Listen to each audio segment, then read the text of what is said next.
Hello everyone, good morning, welcome back in my blog. কেমন আছো তোমরা সবাই? আশা করি খুব ভালো আছো। আমিও ভালো আছি। চলে এসেছি সকালবেলায়। কদিন আগে তো এগুলো কাঁচা হয়ে গেছে, মানে বেশ কিছুদিন আগেই হয়েছে। আমার আর এগুলো ভালো করে রাখা হচ্ছিল না, অনেকদিন ধরে পড়েই ছিল কাঁচার পরে বাইরে। তো আজকে সকালবেলায় উঠে ঠিক করেছি এগুলোকে আগে বক্সে রেখে দিই, তারপরে অন্য কাজ শুরু করি। রাখাই হচ্ছে না। আর এটা আমাদের একটা বড় ব্ল্যাঙ্কেট।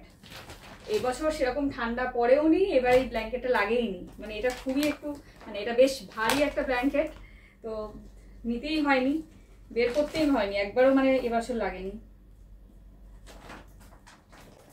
এইটা বের করেছিলাম, আর তার সাথে আরেকটা দেখেছো তোমরা, ব্লু কালারের।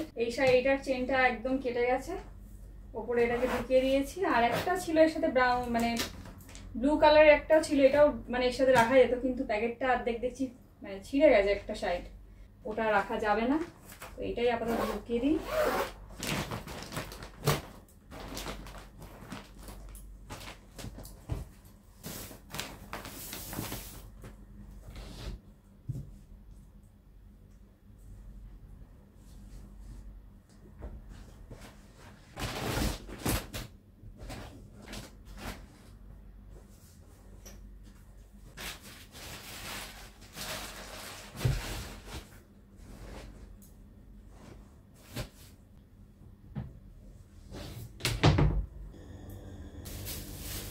আজকে হবে এঁচোড়। কালকে কিনানো হয়েছে এটাকে, মানে কালকে আমি ফ্রিজে রেখেছিলাম, সকালবেলাতে উঠে এটাকে ফ্রিজ থেকে বের করেছি কাটবো বলে।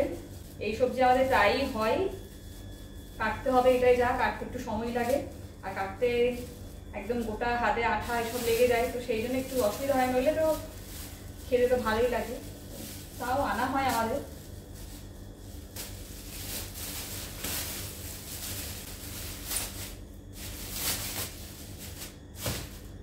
এখনো কিন্তু মানে আঠা লাগছে, এখানে আঠা আছেই। কালকে আনা হয়েছে, কয়েকদিন রেখে দিলে আঠাটা থাকে না, কিন্তু না করলেও একটু অন্যরকম ড্রাই মতো ভেতরে হয়ে যায়, তো সেই জন্য আজকে এটাকে করবো।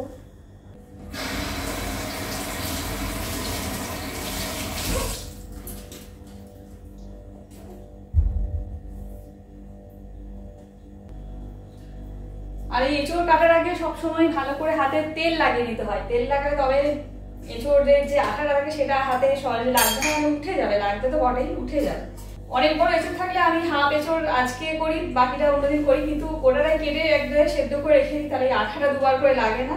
আর লাগার থেকেও ব্যাপার হচ্ছে আবার কাটো, মানে ওটাও অসুবিধা, দুবার করে কাটা করা এগুলো। আর এই বটি দিয়ে কাটবো, মানে চপারেও কাটা যায়, চপারে কাটার থেকে আমার বটিতে কাটাটা ইজি লাগে। আমি বাইরে নিয়ে চলে এসেছি রান্নাঘর থেকে, এখানেই কাটি বসে। আর খুব আঠা বেরোবে বলে টিস্যু নিয়ে এসেছি, টিস্যু হাতের কাছে আছেও।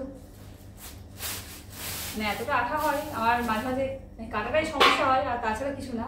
রান্না করলে তো ভালোই লাগে, কিন্তু কাটতে সমস্যা। তো এই দেখো, এই যে এই আঠাটাই মানে পুরো বাসনে আমার লেগে যায়, কুকারে, সবেতেই তাই।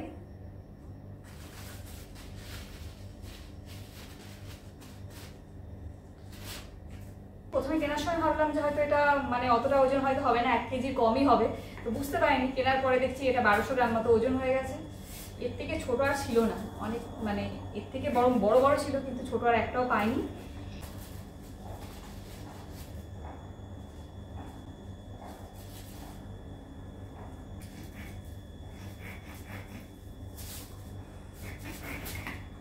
আমাদের এখানে সারা বছরই কিন্তু এইসব মোচা, এঁচোড়, পটল সবই বলো মানে পাওয়া যায়। আর এঁচোড় কাটতে কাটতে একটা বেশ গান মনে পড়ে যাচ্ছে, শোনো মন বলি তোমায়, সব করো প্রেম করো না, প্রেম যে কাঁঠালের আঠায়, লাগলে পরে ছাড়ে না। এই গানটা মনে পড়ে গেল এঁচোড় কাটতে কাটতে। এঁচোড় সত্যি, এঁচোড়ের যে আঠা লাগলে কিন্তু আর ছাড়বেই না। তো আমি ভাবছি যে একটু গানটা করে শোনাই। সব এঁচোড় কাটা হয়ে গেল, অনেকটা মানে হয়েছে, তবে আর খোসাতে দেখো এতটা বাদ গেছে, খোসা আর মাঝখানে যা ছিল সেই সব নিয়ে এতটা বাদ গেছে। তো এবার হাতটাকে ওঠাতে হবে, তার সাথে বটিটাকেও ওঠাতে হবে, আঠায় পুরো ভর্তি।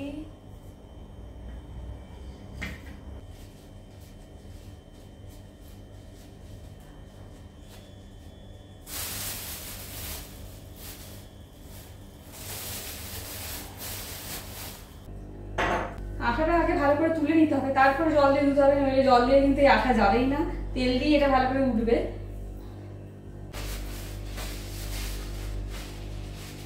পরিষ্কার হয়ে গেছে।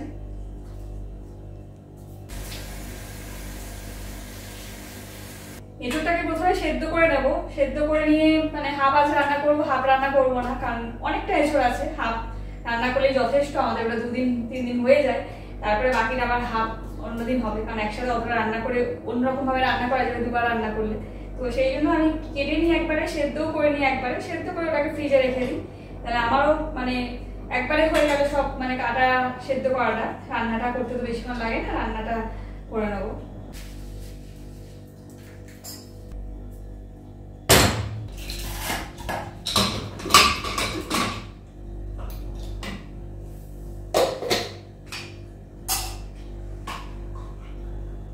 সেদ্ধ হোক, এদিকে আমাকে একটুখানি বটিটা যেটা কাটছিলাম সেটাতে পুরো লেগে গেছে, তো সেই আঠাটাকে তুলতে হবে। মানে এটাই এক সমস্যা, এঁচোড় রান্না করলে খেতে তো বেশ ভালো লাগে, কিন্তু এঁচোড় কাটার পরেই সমস্যা হয়, তো এই জন্য অনেকে করেই না। কিন্তু আমাদের ঘরে মানে অনেক মানে সব রকম সবজি ঘুরে ফিরে রান্না করা হয়, এক সবজি প্রতি সপ্তাহে আনা হয় না, কোনো সপ্তাহে এঁচোড়, কোনো সপ্তাহে মোচা, এইভাবে আনা হয়।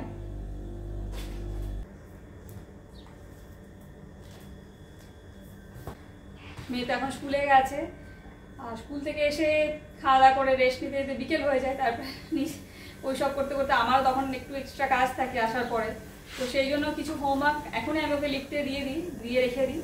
এঁচোড়টা আমার একটা সিটি দিয়েছে, কুকারটাকে বন্ধ করে আসি, তারপরে ওকে লিখতে দিচ্ছি।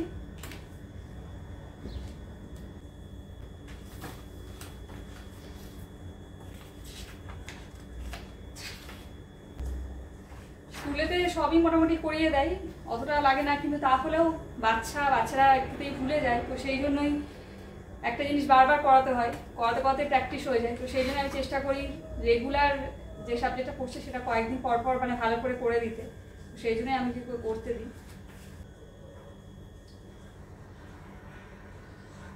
তো চলো আমি আমার কাজ করি, আর এঁচোড়টা একটু পরে সিটিটা খুলবে, ঠান্ডা হলে একটু পরে রান্নাটা করব।